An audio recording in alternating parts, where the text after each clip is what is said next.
Hey guys, welcome back again from Tampa Bay. Doing a little night ride tonight. Testing some stuff out and just kind of riding for the heck of it. We had our usual afternoon storms all day. And I haven't even really been out to do any kind of normal riding in about a week. Done some how-to videos, installed some new stuff. But really haven't had the chance just because I've been so busy this week. And yesterday I was out of it. Man, the lack of sleep all week caught up with me. I think I slept 12 hours yesterday, and I needed it. It wasn't all at once, so I didn't even really feel that refreshed. Even this morning, slept in again. Had people calling and, oh, what's that? I hear a little vibration.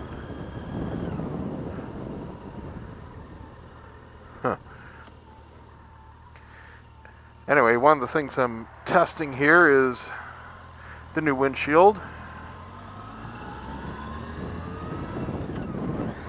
Maybe I was hearing things.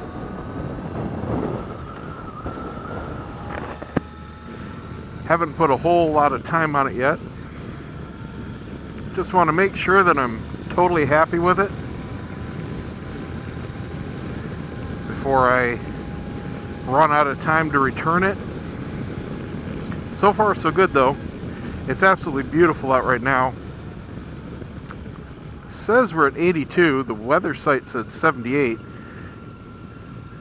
Either way, it's just perfect. I wish it was just like this all year round. Just feels wonderful. It's humid. You know, we had that rain. But it's cool enough and the sun's down where it doesn't matter. I got lots of fingerprints all over the new windshield. I forgot to clean it. Got some on my visor here too. So I figure I'm just going to do a quick little rundown alternate 19. It's Sunday night, so there shouldn't be any kind of traffic. There's really nothing going on. I wanted to do a bike night, and they had one yesterday. They have a lot of them around here. Pretty much every day there's a bike night within 20-25 miles. But we had big storms all day yesterday, or all afternoon yesterday too. So the bike night didn't happen. That's just the way it goes in the summer here. You got to play this stuff by ear. But there's a lot of other stuff going on all year round. I'll definitely be going to some other events as soon as they're going. We also have our local drag strip. They only have one night a week where motorcycles run. So it'll probably be a while before I can get down there, just for fun. I'm not good at launching by any stretch of the imagination, and I don't race the bike at all, but it's fun to go. I've taken, well, all my cars except my current Soul down there. It's just a little 8th mile track, but it's nice, and it's cheap. Used to have some friends from an office I worked at that would go, and they had some really cool cars. But it's cool because they have all kinds of stuff there. They've got real bracketed racing, and they've even had the big jet trucks there. So it's really cool to go for demonstrations and just to walk around, and you know, they've got concession stands and you can see all the cool cars. So I'll be going down there. Saturday, the wife and I in the morning are going to go down, and I'll take you guys along and kind of do a little fun tour video too, to one of the big, and I mean big, flea markets. It's called the Wagon Wheel, and it's down in Largo. And it is absolutely huge. It runs every Saturday from 8 till, I think, 4, somewhere like that. Getting some new lines painted, I see. But this place is mind-blowingly huge. Just walking it, just, you know, say you're walking the whole place for exercise, it would take you hours. It is just huge. I mean, miles of booths. Multiple buildings, plus outside. Just huge. And they get tons and tons and tons of people every week. And there's all kinds of stuff there. I know I've seen some motorcycle stuff in the past. We've been, I don't know, 5-6 times, you know, just for fun, just looking around, something to do, spend half a day, all kinds of food courts there. So it's fun. And it costs you like $5 to park. That's it. It's free to get in, I think. Last I remember, at least. So I'll take you guys there and try out my hat cam. I almost forget I have this windshield on. It's very similar. The big difference is the change in the wind noise. It's not that there's any more, but it's a different pitch. It's lower because it's not hitting my complete helmet like it was. It's just hitting the top half like it was. So it's, I don't know, it's different. If I stick my head up, the difference is I can hear the noise from the bottom of the helmet, whereas I can't if I just sit normally. I'll just have to get used to it. It's not any louder. It's just different, so it sticks out in my head. But I do still have enough flow. If I turn my head especially, I can feel it coming down my collar. So that's cool. That's the only thing I'm concerned about, is not having enough airflow in the low position for the hot days. Let's kick it up here, and that is so amazing. Just silent. Wow. So cool. I mean, if I had like a little tiny stereo sitting on my tank, I could hear it no problem. That's how quiet this is. It's just strange. It's almost like, well, it's like being in a car. It's like being in a car with the window cracked 1/8 of an inch, just for a little air. That's the other downside of this, though. Because it's so still, you don't have airflow. So with my helmet all closed up like this, especially if I had the chin curtain on, I can already feel it getting a little warm inside. I can feel my hot breath where I couldn't before with the wind hitting it. So I'm going to crack my visor here. That's beautiful. It's going to change the sound of the mic a little bit, but it feels great. Of course, I can open it all the way too. Now that's a little uncomfortable because it is a negative pressure zone. It's kind of sucking me forward, and it feels weird on my face with the visor open. It's almost like the air is trying to suck my head out. So let me put it down a little bit more here. I don't know. I think it's one of those things where I just have to get used to it. But I usually ride with the visor down. Now in cold weather, of course, you don't notice it. But we're still above 80 here, so I'm just going to put it back down. Yeah, that's nice. Definitely keeping it. Love it. Very nice. So I ordered a couple other things for the bike. Nothing to improve it, just things to add to it. One was a simple little tool called a side stand or kickstand puck.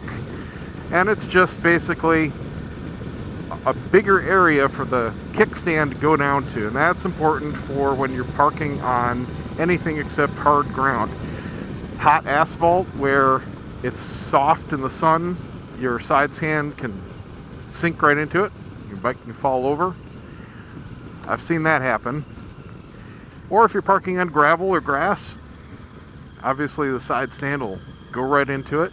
Now I've never had to do that, but what got me thinking about it was going to this flea market. I remembered that the parking is on gravel and grass. So I made one myself here. You can use just about anything, obviously. You know, crushed soda can, piece of wood, piece of plastic, whatever. I used an Altoids tin, and that would work.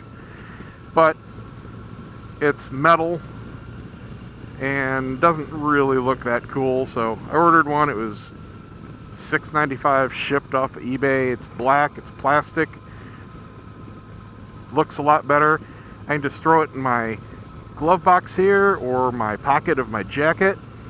So whenever I do need it, it's right there. And that's it. $7, easy. Now the other thing I ordered was not cheap. I wish it was $7. It was $470. And that is a new top case for the back.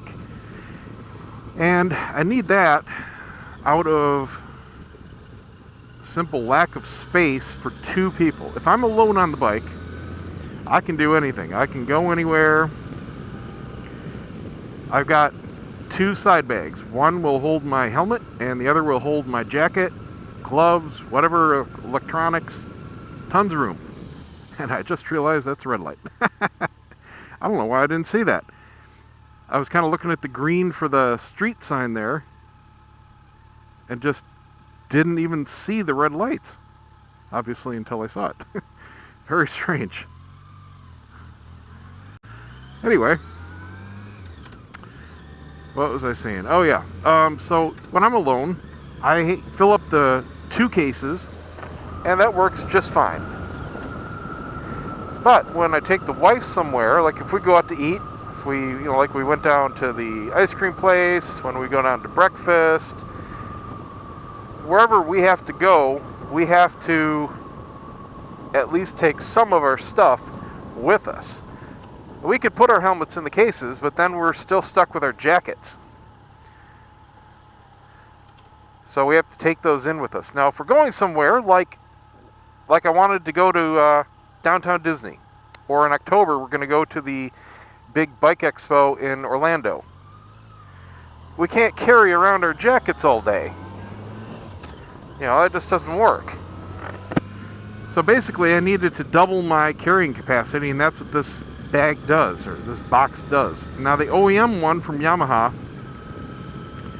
is ridiculously expensive. It looks awesome. It's color keyed to the bike. The styling is obviously exactly matched to the bike. So, in my opinion, the Yamaha definitely looks the best, without a doubt. But it is just under, and this is with a discount, $1,000. $1,000 just for a case to hold a couple helmets. Ridiculous. Absolutely ridiculous. And it's that expensive because whenever you add a case to a bike, it's a multi-part system. You have the case itself. There are lots of different cases to choose from. All different kinds of colors and sizes. You can get them with or without brake lights and tail lights. They even have remote controls to pop them, like, on your car, which I think is absolutely retarded. All kinds of case options. But then you have to actually mount it to the bike, and that requires a mounting kit, which are between $100 and $200 just for that.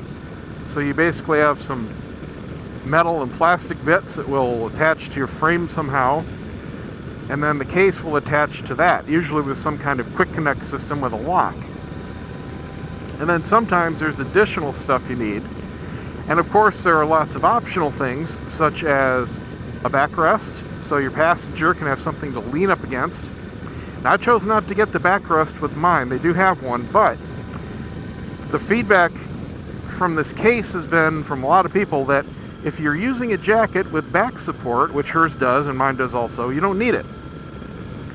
So you can just lean up against the case and it's completely comfortable. So I'm going to wait. If she uses it and she says, oh, this is really uncomfortable, I need a little pad back here, I'll get the pad. It's $70, which is ridiculously expensive because it's literally a stick-on piece of foam. That's it. Just probably $5 in material, and that $70 is a discounted price. They want $80 direct for a little piece of foam. I might even find something at Michael's or Joann's or something and make something. I don't know. But I think with the back support in her jacket, she won't need it. So the case itself was $320 something, and then the mounting support system was $160 something, And I got the best one they had. They have multiple frame support systems, and it really depends on how exactly you want to mount it to your bike. The simplest will bolt directly onto the carrier on the back of the bike. So you're basically taking out 3 bolts, putting down the thing, and replacing the bolts with longer ones. The downside to that, and that's how the OEM mounts also, the downside to that is they have very low carrying capacity. In this case, 13 pounds. That's hardly anything. I mean, you throw a couple helmets and a little gear in there and you're done. That's it. So it's not that I anticipate having to put a lot of heavy stuff in there, but if I ever did want to, I'd be screwed. I couldn't. The alternative is to get the mount that I did, which was only another 30 bucks, and it almost doubles the carrying capacity, so you can fill it up with basically whatever you want. The downside to it, other than another 30 bucks, is that it does require a lot more assembly. You have to detach the stock mount system and replace it completely with the one that they provide. So it's another 10 minutes of work, which is no big deal if you're just doing it once. I do not anticipate leaving it on the bike. This is something that I'm not going to use a whole lot of, which is another reason I had no intentions of spending the $1,000 on the one from Yamaha. We're not going to be taking that many actual trips where we have to stow our stuff or we want to carry a bunch of stuff in it. So I anticipate maybe only using it 5 or 10 times a year. And what I'm going to do is take the system completely on or off the bike when I need it, and then put back the nice painted red stock stuff, because it looks a hell of a lot better, rather than having a big black tubular frame system mounted with a big Jivy quick connect. And that's the brand I went with. I got the Jivy. It's an Italian company, and I got their top of the line model, the E55. It's a 55 liter top case. I got the basic one that does not have the integrated lights, because there is a company out there called, I believe it's called Adlite, and they make a bolt-on system for it that's a lot better for not much more money. So if I do decide to put lights in the bag, in the case, I'll go through that company and have a lot better product. And it has integrated brake lights, turn signals. You can program it to blink or not. You know, really nice stuff. And they're very bright LEDs. I can also get it with a painted top, although I don't know anyone that has it to tell me if it's a direct match for my color or not. And again, if I was leaving it on the bike, I would definitely do that. But because I'm not, I'm just sticking with the way it comes, which is a flat black. The lights in the back are red, so they'll match the bike, and then the rest of it is flat black with a silver band in the middle. So it'll pretty much match the bike out of the box without any extras. And if I did want to get the top piece, it's another 60 bucks just for a different color lid. But I don't anticipate doing that. So that should be nice, and that'll allow us to basically go wherever we want to and not have to think about what we're going to do with our gear. And it'd be nice even going out to eat, because carrying the stuff in, even if it's just our jackets, it's a little cumbersome. You have to be careful with these jackets, and I learned that the hard way last week. I don't know how, but I ripped the leather on the shoulder on this jacket, and it was a good 1.5 inch long rip. Started right up at the seam for the collar. I don't know what the heck happened. I mean, I'm gentle with it. I don't hang it up. I lay it down on a flat surface in the garage, and that's really about it. I mean, unless something snagged it, or, you know, it could have been there from years past when the wife was using it, and I just never noticed it. But anyway, I did notice it the other day, and the leather in this is really fragile, especially once it starts to rip. So I repaired it. I basically took a little strip of electrical tape and put it on the inside, and then used cyanoacetate glue, or crazy glue, super glue, any of those brand names, and bonded the leather back together. So it's nice and fixed now, and you can barely see it. You wouldn't know it's there unless you're looking for it. But you do have to be really careful with this stuff. They're not that durable of a textile. You can't be real rough with this stuff. This is just a mesh jacket, so it's a mesh liner, and then the joints and everything are a very thin perforated leather, and then mesh in between. The mesh itself is extremely durable, but not the leather, so that's what started to go. Oh, let's see, I'm coming up on Dunedin. I guess I'll go down and turn around at Honeymoon Island. Swing on back. Really nice night out.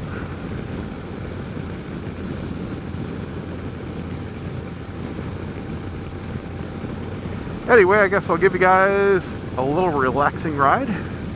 That's about all I had to say today. I'm just out here for myself, basically. Just needed to get out with some two-wheel therapy.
Another jackass that doesn't know how to freaking drive. Way past the line, so the light didn't trip. Now we gotta wait. I know, it's just so difficult to stop at the line. Oh, wait, nope. They all did it.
Wow, I just found this position that's kind of halfway up on this windscreen.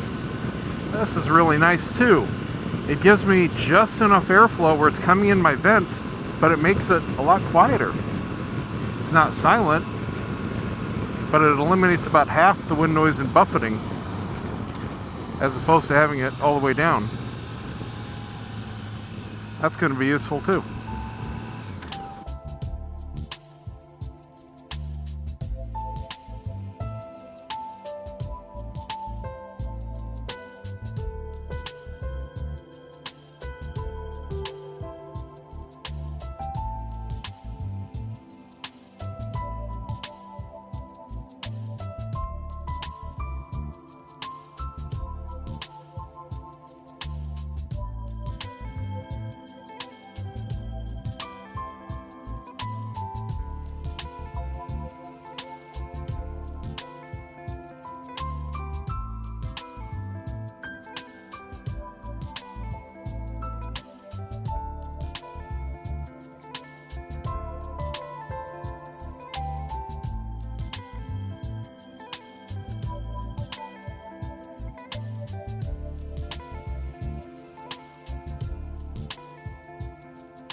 That's smart. Ride at night wearing all black with no fucking lights at all. You got a little tiny headlamp, which is barely illuminating the ground. It's got nothing in the back but a tiny little 3-inch reflector.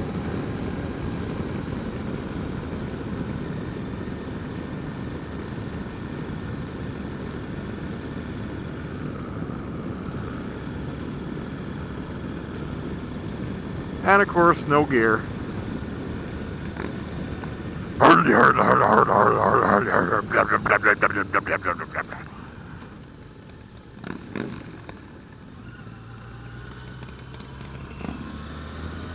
Typical Florida rider right there. Doesn't matter if it's a cruiser or a sport bike, just a dipshit. But hey, do what you want. It's your skin. Want to ride like a complete idiot? Go right ahead. As long as you don't hit me, I don't care. Still gonna make fun of you though.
Alright guys, that about wraps it up for me.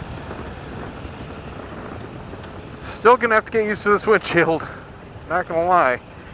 Low position in stock was definitely better for airflow and overall noise.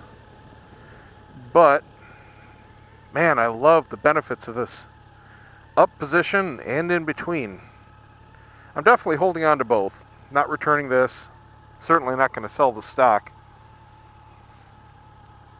I wish it was a real quick procedure to swap them out. That would be awesome. I could have the best of both worlds. But I think I'll just leave this on for now. Give it some more seat time. My feeling is I'm going to be very happy with it. So if you are like me, take a look at my comparison video. If you're looking for a windshield, doesn't matter for what bike, comparison video kind of shows you the effects of what the taller ones can do, and check it out. Might find yourself a new windscreen to try out. Thanks for watching. Don't forget to subscribe, give me a thumbs up, visit the site. Got a whole bunch of new stuff posted from 5 different people right now, and more on the way. TwoWheelObsession.com. We'll see you next time.